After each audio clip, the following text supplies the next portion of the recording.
On this show, it has become a recurring theme that I make the point that electoral politics is dead. We will not get the policies that we need in this moment of crisis to help the American people through electoral politics. It's not going to happen. You're not going to elect a bunch of Justice Democrats, and they're not going to have a knockdown, drag-out fight with Nancy Pelosi to get Medicare for all UBI. It's not happening. You're not going to get a majority of leftists into the House and Senate to where they are not only crafting legislation, but deciding what gets voted on, who gets committee assignments, and all of that.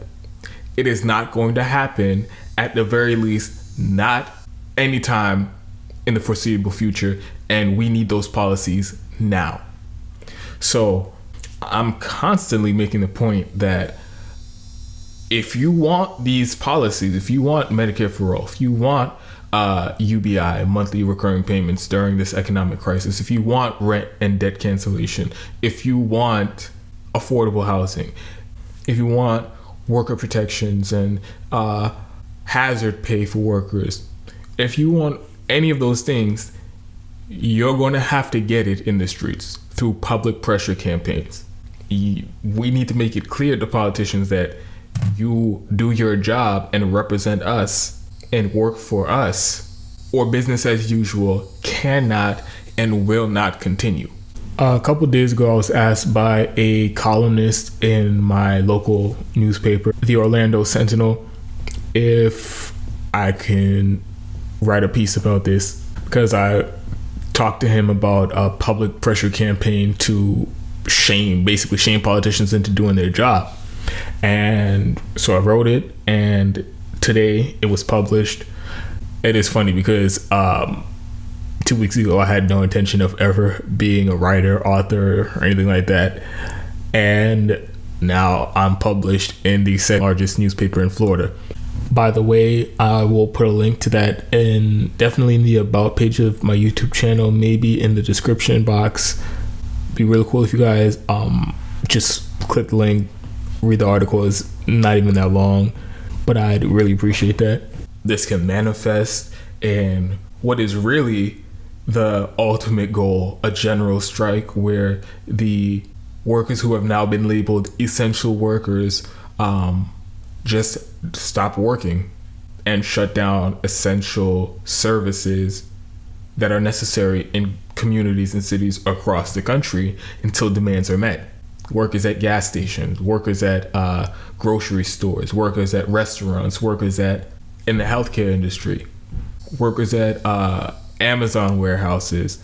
I support shutting down traffic in major cities, blocking freeways and turnpikes and highways. And like I said, making it so that business as usual cannot continue until these problems are addressed. I support massive protests outside of the offices of every and any politician. I support taking those protests to their houses, to their homes, so that they cannot ignore you anymore, so that they cannot act like you don't exist, so they cannot act like your problems don't exist, because they don't have to see it for themselves in real life. So you take the protest to them. You don't just protest wherever on a major city street and get a bunch of media publicity. No, you take it to their house. So those are some of the tactics that I support in this effort to get politicians to actually do their job and to assist the American people during these many crises that are going on.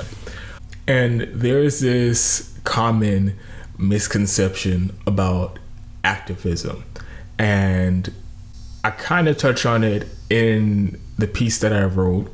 And the misconception is that the only people who are considered activists are protesters in the streets and the organizers who organize the protest. And I strongly disagree with that. To me, activism is using whatever your particular skill set is in order to further the goals or advance the goals of your movement. That's what activism is. So if you're a lawyer, offering your services to protest organizers and to protesters who may be arrested or come into legal trouble, if you're a lawyer and you provide your services to the movement, that's activism. If you are a healthcare professional, you're a doctor, you're a nurse, and you work as a medic at a protest or at a strike or at some form of civil disobedience, that's activism.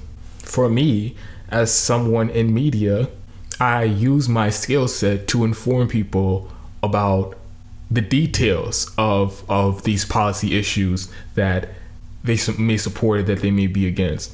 I use my skill set to help try to frame the discussion and frame the narrative that's going on in the media, to hopefully influence other people to agree with us on the policy goals, or more importantly, to support the movement and become activists in their own way.